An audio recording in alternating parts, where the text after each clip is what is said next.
Hey, what's up, everybody? Welcome back to those of you that are coming back. Welcome to those of you that are coming here for the first time. So today we'll be reading Mark chapter 11. I'm reading from the NLT, the New Living Translation. I also have here the Geneva Bible, the 1560 edition. I use it mostly as an older text reference, kind of to go back and forth. Also, in this translation, in the NLT, the verse 26 is missing from here, so I will read it from the old translation. And then there's also several other topics that I'm going to kind of stop and discuss throughout the way. Anyways, without further ado, let's dive right in. Mark chapter 11. As Jesus and his disciples approached Jerusalem, they came to the towns of Bethphage and Bethany on the Mount of Olives. Jesus sent two of them on ahead.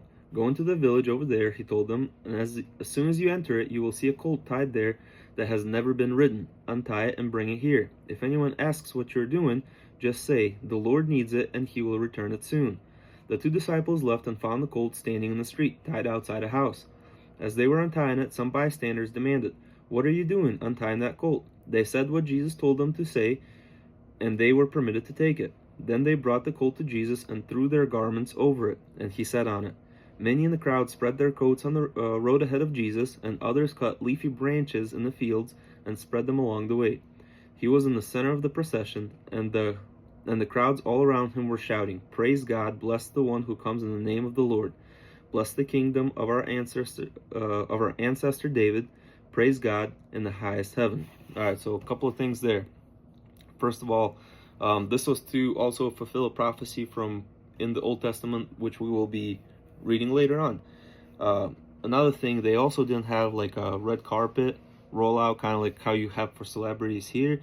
So that's why the people were laying out their coats, laying out these leafy branches as kind of like a ceremony of royalty, of a celebrity in a way, to enter into the city of Jerusalem. Also here they saying, "Praise God, bless the one who comes in the name of the Lord."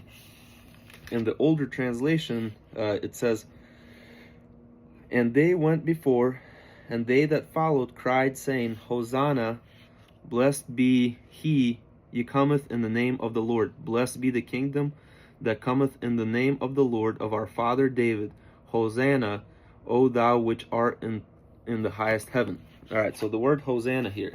The word Hosanna means save, please, save us, grant us salvation, asking God for salvation, right? So here they're pretty much proclaiming, like, here's your salvation, God, grant us this salvation that you promised us through the prophets in the coming of the Messiah, right? So grant us this salvation, please. They're crying out, like in joy, crying out.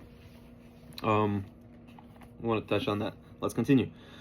So Jesus came to Jerusalem and went into the temple. He looked around carefully at everything, and then he left because it was late in the afternoon. Then he went out to Bethany with the 12 disciples. Jesus curses a fig tree. The next morning, as they were leaving Bethany, Jesus felt hungry.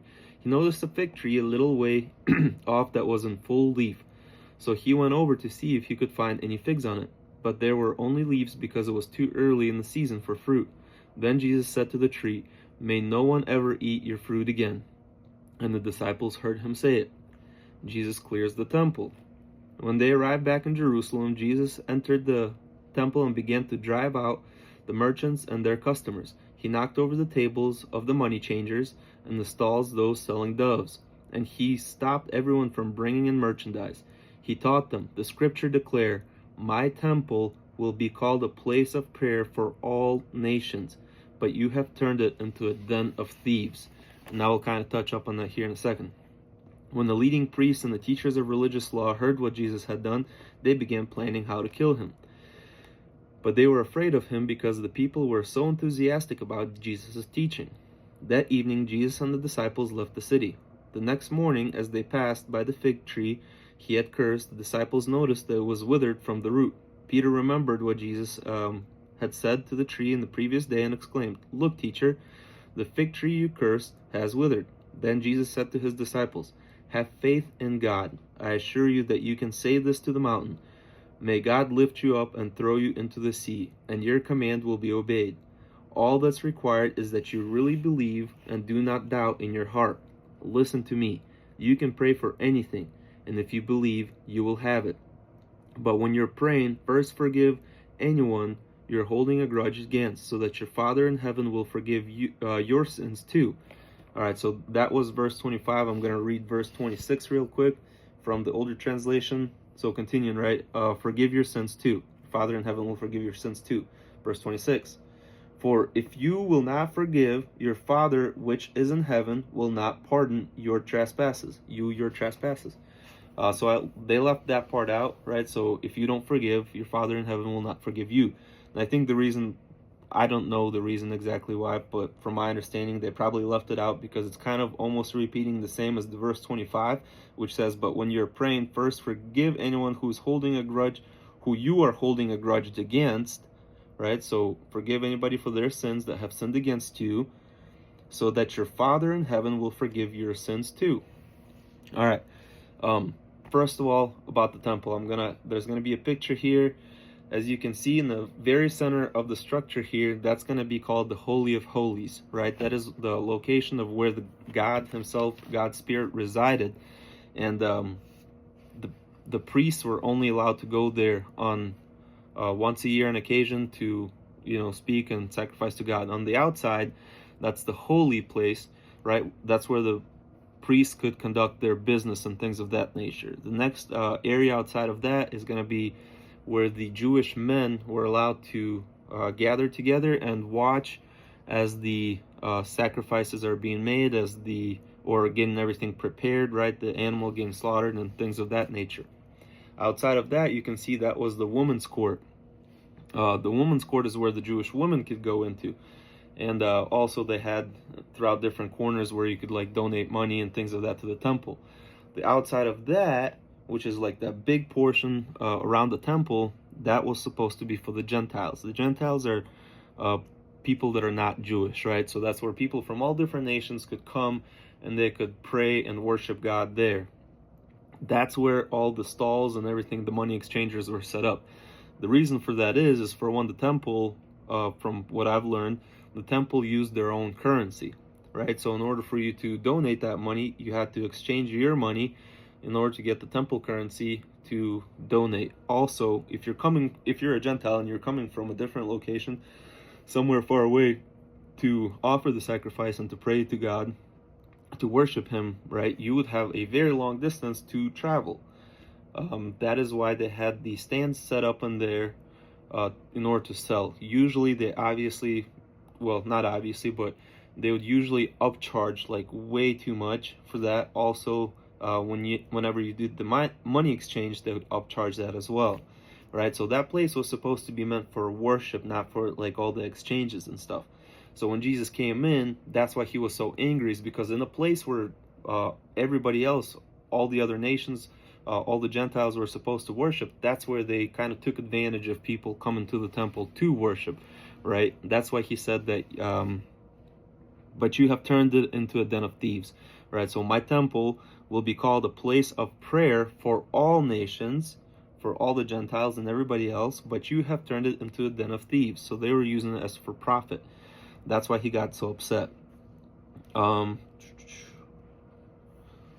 right, so as we're reading on, we see that he says, you can pray for anything, and if you believe, you will have it. So a lot of people just kind of read that verse itself, and then that's it. They pause it. You have to kind of understand of what he's meaning by that. From my personal understanding, he's talking about if you pray for anything that you want to use, that you want to have, that will glorify God in a way, he will give it, right? So if you're asking for example, for a Bugatti, and you just want it for yourself so that other people can be jealous of you, so that you can go downtown and you can go party or whatever, so you can pick up girls, sleep with them one night, never call them back, live a sinful life, I don't see any reason why God should grant you that, right? But if you're asking for something that you can use in order to bring more glory to him, to do more good, he will grant it for you. But that's my understanding, my interpretation of it. That's why he said, listen to me, you can pray for anything, and if you believe, you will have it, right? But again, why should he grant it to you if you're not going to use it for his glory? All right, let's continue. So the authority of Jesus is challenged. By the time they have arrived in Jerusalem again, as Jesus was walking through the temple area, the leading priests, the teachers of religious law, and the other leaders came up to him. They demanded, "By whose authority did you drive out the merchants from the temple? Who gave you such authority?" "I'll tell you who gave me authority to do these things if you answer one question." Jesus replied, "Did John's baptism come from heaven, or was it merely human? Answer me." They talked it over amongst themselves. "If we say it were from heaven, he will ask, why didn't we believe him? But do we dare to say it was merely human?" For they were afraid that the people would start a riot, since everyone thought that John was a prophet. So they finally replied, "We don't know." And Jesus responded, "Then I won't answer your question either." That's the end of chapter 11. As always, thank you guys so much for sticking around. Hopefully you found this helpful. I love you. God bless you and your families, and I hope I see you in chapter 12. Take care.